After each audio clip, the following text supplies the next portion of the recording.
The war with Iran now expanding all across the Middle East. The U.S. Embassy in Saudi Arabia closing today after multiple sources say it was hit by Iranian drones. I'm joined now here in studio by Michael Ratney, the former U.S. ambassador to Saudi Arabia. Good to see you again, Michael. Thank you, Karen. I guess, can you confirm? We've got multiple sources telling us that the embassy was hit by Iranian drones. Is that what? Yeah, it definitely was struck by 2 drones last night. There was, fortunately, no one was hurt. It was the middle of the night, but there was some property damage, and it's obviously pretty unnerving for the staff there. Well, indeed. And so now there have been reports, we have not been able to confirm this, but I wanted to bring it to you, that Saudi may be getting involved now in this war against Iran, possibly even launching warplanes.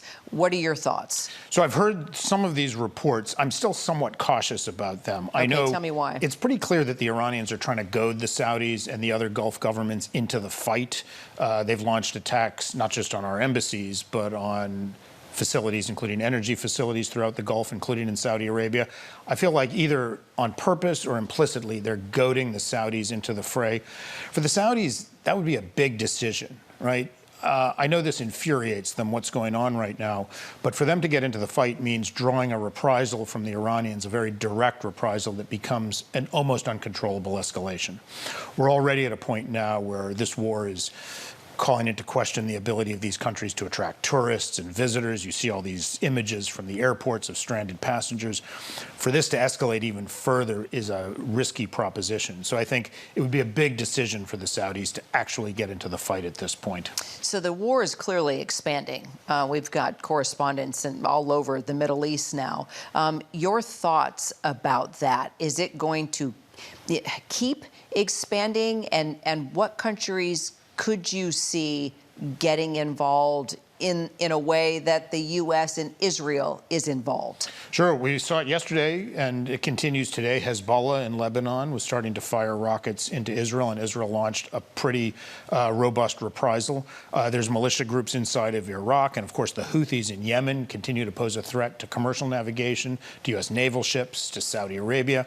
All of that could certainly escalate, and you could see continued Iranian attacks not just on U.S. bases or embassies, but on civilian population centers and airports throughout the region. So the potential for a continued escalation is definitely there.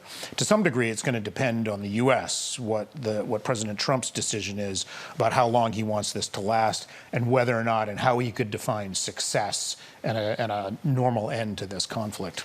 I mean, when you were listening to the president speak today, a couple of things caught my attention that it was worrisome. I think in particular, when he said, I'm not really sure who's going to take over. And he said, wouldn't, you know, and I'm paraphrasing, but wouldn't it be a shame if we did all this and then somebody just as bad as the Ayatollah were to take over the country?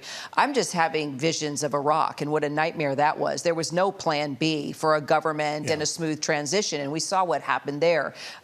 You know, what do you make of what the president said? And does that cause you concern? Yeah, it certainly does. I mean, no doubt about it. We and the Israelis are doing considerable damage to the Iranian leadership, to their military capability, to their ballistic missile and nuclear programs. No doubt about that. But it asks the question, what are our ultimate objectives? Where does this lead to? How do we define success? What comes after this Iranian government? There's even this debate about whether it's actually regime change or something else. And the press conference today reinforced that view, that we don't have a clear idea of where this goes or how this ends. Some reports suggest that he looked at the situation in Venezuela, where we essentially took out the leader and then let the existing government continue more or less as it was. But Iran is way more complex than that. You've got the military, you've got the clerics, I mean... Far more complex. Yes. And even by Trump's own admission, we've killed more than just the top layer of that government there. Apparently even people that we thought might be potential successors to Khamenei. So what it tells me is we really don't know where this is going. We don't know who would run Iran once the violence stops, and it makes for a very dangerous situation because assuming we do want a ceasefire or we do want some sort of a future relationship, we don't know with whom that would be. Stay in close touch. We appreciate all your help as we kind of work our way through all this. Thank you so much, Ambassador. Sure, Kira.